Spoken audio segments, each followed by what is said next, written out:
दोस्त, ग्रो अपर चैनल में आप सभी का स्वागत है। आज हम ब्रीथ पर आधारित कुछ महत्वपूर्ण प्रमेय लेके आए हैं, जिनको जानना क्या है हमारे लिए बहुत जरूरी है। उस प्रमेय पे आधारित ही एग्जाम में क्वेश्चन पूछ देते हैं। ठीक है, क्वेश्चन पूछते हैं तो हम जब ये प्रमेय जानते रहेंगे, जो प्रमेय हम बताने जा रहे हैं, उससे केवल आप देख के उसका आंसर बता देंगे। प्रमेय आपको मालूम रहेगा तो वहाँ आपको पेन उठाने की जरूरत नहीं पड़ेगी। ठीक, अगर फिगर दिया रहेगा तब, अगर लिखित में दिया रहेगा तो आप केवल डायग्राम खींच देंगे उस क्वेश्चन के अनुसार, तो आप क्या करोगे, ऐसे ही बता दोगे कि इसका आंसर ये होगा। कैसे बता दोगे, चलना है बताने। ठीक है, एक एक करके प्रमेय को बताएंगे। ठीक है, चलिए। पहला क्या है, कोई वृत्त है जिसका केंद्र क्या है, वो है। तो किसी वृत्त के समान जीवा, ये देखिए ये क्या है, इसका जीवा, इसको मान लेते हैं ए बी। किसी वृत्त के समान जीवा द्वारा वृत्त के परिधि पे बना कोण, देखिए ये बन रहा है। वृत्त के परिधि पे, ये परिधि है ना, पे बना कोण क्या होता है, समान होता है। देखिए कई बन सकता है, ये देखिए समान जीवा पे बन रहे हैं। अब क्या होंगे, परिधि पे बने कोण क्या होंगे, समान होंगे। जितना ये होगा इतना ये भी होगा, उतना ये भी होगा, बशर्ते क्या हो, समान जीवा पे आधारित हो। तो वृत्त के परिधि पे बना कोण क्या होगा, बराबर होगा। सारे क्या होंगे, बराबर होंगे। अब दूसरा जान लेते हैं, दूसरा पर में क्या होता है।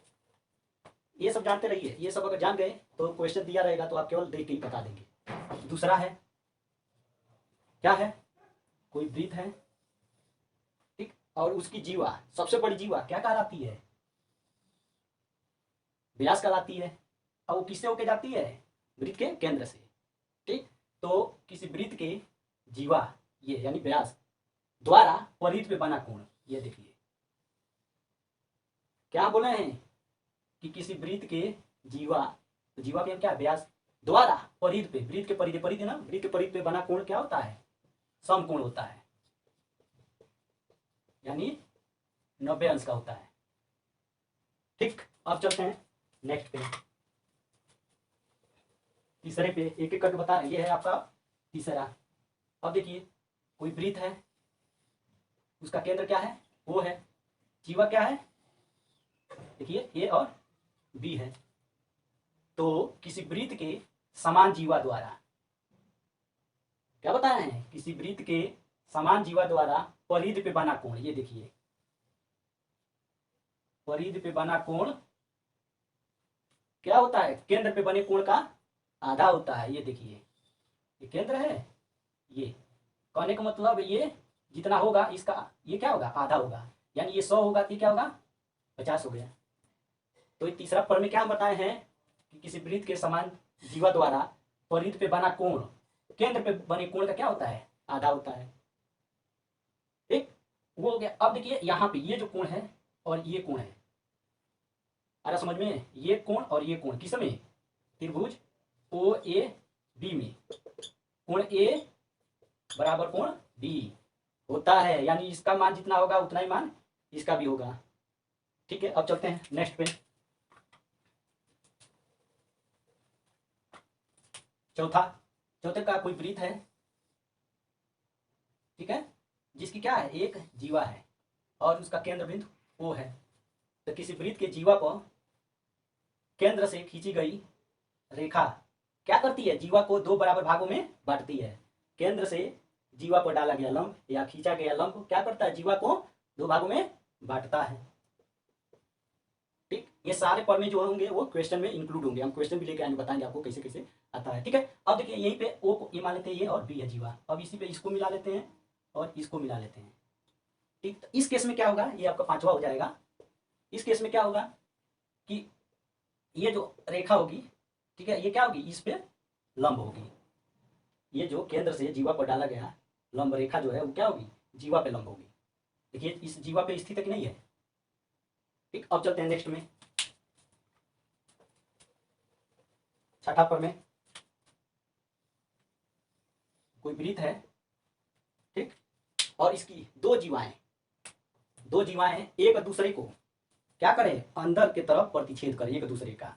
कहने का मतलब एक जीवा ये है और एक जीवा ये है, दोनों क्या कर रहे हैं, ये तो आपका केंद्र हो गया, इसका क्या है, प्रतिच्छेद कर रहा है, तो ये दो देखिए त्रिभुज बन रहा है ना,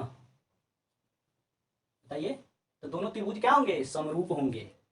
क्या होंगे, दोनों त्रिभुज समरूप होंगे, और ये कोण इस कोण के बराबर होगा। ठीक, ये कोण किसके बराबर होगा, इस कोण के बराबर होगा। ठीक है, तो दोनों त्रिभुज क्या होंगे, समरूप होंगे। अब चलते हैं नेक्स्ट में। नेक्स्ट क्या है, बहुत इंपॉर्टेंट है, उसको बता देते हैं। अभी सबको बताने के बाद हम क्वेश्चन कराएंगे। ठीक है, अब कोई वृत्त है जिसका केंद्र क्या है, ओ है, और कोई स्पर्श रेखा, कोई स्पर्श रेखा यही है ना, क्या है, सी और डी है, और एक इसकी जीवा है, इसको मान लेते हैं ये, इसको मान लेते हैं बी। ये जीवा क्या करती है, बाहर सी बिंदु से मिलती है। किससे मिल रही है, सी बिंदु से। क्या बताएं, कोई वृत्त है, उसकी एक स्पर्श रेखा है और उसकी एक जीवा है जो बाहर की तरफ क्या करती है, किसी बिंदु से मिलती है। वो बिंदु कौन सा है, सी है। तो इसके लिए क्या किया जाएगा, जब भी इस तरह का फिगर आपको दिखे लगे, तो आप क्या करेंगे, सबसे पहले इनका क्या करेंगे, वर्ग कर देंगे। यानी सी डी का स्क्वायर बराबर क्या हो जाएगा, सी बी गुणे सी ए। आ रहा समझ में। जब पूछ देगा, इस तरह का भी क्वेश्चन कराएंगे आगे, इस तरह का संरचना दिया रहेगा, तो आप क्या करोगे, ये वाला फार्मूला लगाओगे। ठीक है, देखिए यहाँ पे इसका क्या करेंगे, हम वर्ग कर देंगे, और पहले इनका सी बी गुणे क्या करेंगे, पूरे का सी ए का गुणा कर देंगे। आ रहा समझ में। चलिए नेक्स्ट बताते हैं।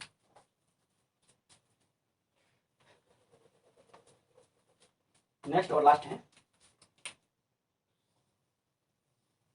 कोई वृत्त है जिसका केंद्र क्या है, ओ है, और इस वृत्त की दो जीवाएं हैं। कौन है, एक ये जीवा है और एक ये जीवा है। ये दोनों जीवा क्या कर रहे हैं, बाहर एक बिंदु पे मिल रहे हैं, बाहर स्थित किसी एक बिंदु पे मिल रहे हैं। ये देखिए, ठीक, तो इसको हम मान लेते हैं क्या है, ए मान लेते हैं। ठीक, इसको मान लेते हैं बी, इसको मान लेते हैं सी, इसको मान लेते हैं डी, इसको मान लेते हैं ई। तब इस सेंस में क्या हम यूज करेंगे, कैसे लगाएंगे। ठीक है, तो सबसे पहले देखिए यहां से ए बी गुणे क्या हो जाएगा, पूरे का ए सी, यानी ए बी गुणे ए सी। देख रहे हैं, ए बी गुणे ए और सी पूरा इजिकल टू, यहां देखिए ए डी गुणे ए ई कर देंगे और इसी पे रख देंगे, तो आ जाएगा। अभी क्वेश्चन कराएंगे, ये सब जान लेंगे, तो अभी जैसे हम क्वेश्चन कराएंगे सारा का सारा क्लियर हो जाएगा। ठीक है, अब चलते हैं क्वेश्चन पे। इतना ही था, इतना आपको जानना बहुत जरूरी था। नेक्स्ट क्वेश्चन पे चलते हैं। चलिए,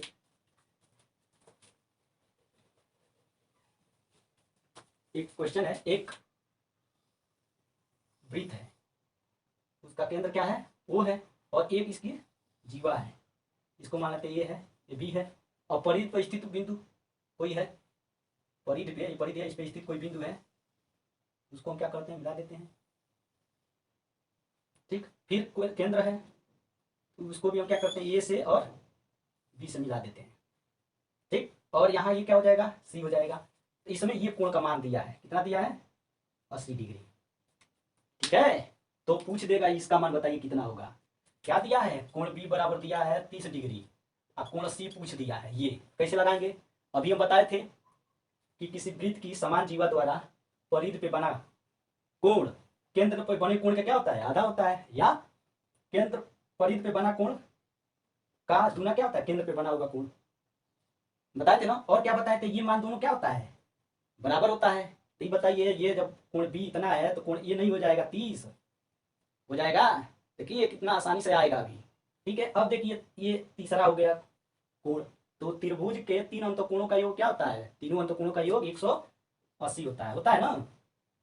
जब इन तीनों को जोड़ेंगे तो कितना होगा, 180 होगा। कैसे होगा, देखिए कोण ओ प्लस कोण ए प्लस कोण बी इक्वल टू 180 डिग्री। ठीक है, अब देखिए कोण ओ हमको निकालना है, कोण ए कितना है, 30 है, कोण बी कितना है, 30 है, तो कितना आ जाएगा 180 डिग्री। तो कोण ओ प्लस कितना हो जाएगा, 30 30 60 180। ठीक, तो कोण ओ बराबर क्या हो जाएगा, 180 में से 60 घटा दीजिए, कोण ओ बराबर हो जाएगा 120। कोण ओ कितना हो गया है बताइए, 120। 120 30 150 30 180। अब क्या बताए थे प्रमेय में कि वृत्त के जीवा द्वारा परिधि पे बना कोण केंद्र पे बने कोण का क्या होता है, आधा होता है।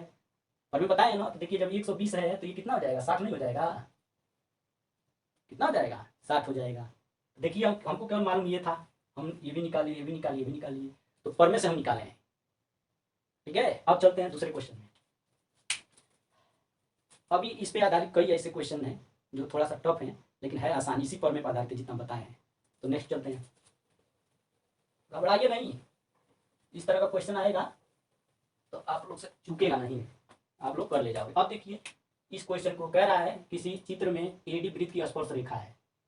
ठीक है, तो वृत्त का बात कर रहा है, सबसे पहले हम क्या करेंगे, वृत्त बना लेंगे जिसका केंद्र क्या है वो है, और एडी क्या है, वृत्त की स्पर्श रेखा है। तो देखिए स्पर्श रेखा बना रहे हैं, ए डी क्या है, स्पर्श रेखा है। ठीक, और कह रहा है ए बी सी छेदक रेखा है, और ए बी सी छेदक रेखा है। तो छेदक रेखा देखिए ऐसे जा रहा है, देखिए दो जगह छेद रहा है कि नहीं, यहाँ और यहाँ। तो क्या है, ए बी है और सी है। देखिए अभी प्रमेय में बताए थे कि नहीं, पीछे वाले प्रमेय में बताए थे ना। देखिए अब जो उसको जानता होगा तुरंत बता देगा ये दिया है। अब इसमें देखिए मान दिया है ए बी बराबर 4 सेंटीमीटर, अब बी सी बराबर कितना दिया है, 5 सेंटीमीटर। तो क्या पूछ रहा है, ए डी का मान पूछ रहा है, इसका मान पूछ रहा है, ए डी इक्वल टू वाट। ठीक, तो अब हम क्या करेंगे, यहाँ पे मान ए बी कितना है, 4 है, और बी सी कितना है, 5 है। तो इसका हम क्या जानते हैं, फार्मूला, फार्मूला पीछे पढ़े क्या पढ़े थे, सी डी का सॉरी ए डी का ये डी का whole square equal to A B गुणे ए सी। ठीक है, अब देखिए ए बी का तो मान हमको मालूम है 4 हो गया, लेकिन ए सी का मान हमको मालूम नहीं है। तो ए सी का मालूम कैसे चलेगा, जब हम ए बी और बी सी को जोड़ देंगे, A B plus B C बराबर क्या हो जाएगा, ए सी हो जाएगा। देखिए ए सी का मान निकालने के लिए हम ए बी और बी सी को क्या करेंगे, जोड़ देंगे, तो ये ए से लेके सी तक का मान निकल जाएगा। देखिए 4 + 5 बराबर क्या हो जाएगा, यहाँ ए सी है, तो ये कितना गया, 9 हो गया ए सी बराबर। तो ए सी की जगह हम क्या रख देंगे, 9। ठीक, अब गुणा कर लीजिए, 9 चौको 36, तो ए डी का स्क्वायर, तो ए डी बराबर क्या हो जाएगा, अंडर रूट उधर जाएगा, कितना हो जाएगा 6, यानी इसका मान ए डी का मान कितना होगा, 6 सेंटीमीटर। ये क्या है, आंसर है। एग्जाम में दे देगा क्वेश्चन, आपको इस टाइप में देता है, लेकिन आप लोग इसको टच भी नहीं करते हो। इसको पढ़ो, इस तरह डायग्राम ड्रा करो, तुरंत लगा डालो, समझ में तुरंत आ जाएगा। जब आप फिगर ड्रा कर दोगे तो समझ में आ जाएगा, जब प्रमेय पढ़े हो इसी टाइप में आ जाएगा, तो सॉल्व कर ले जाओगे।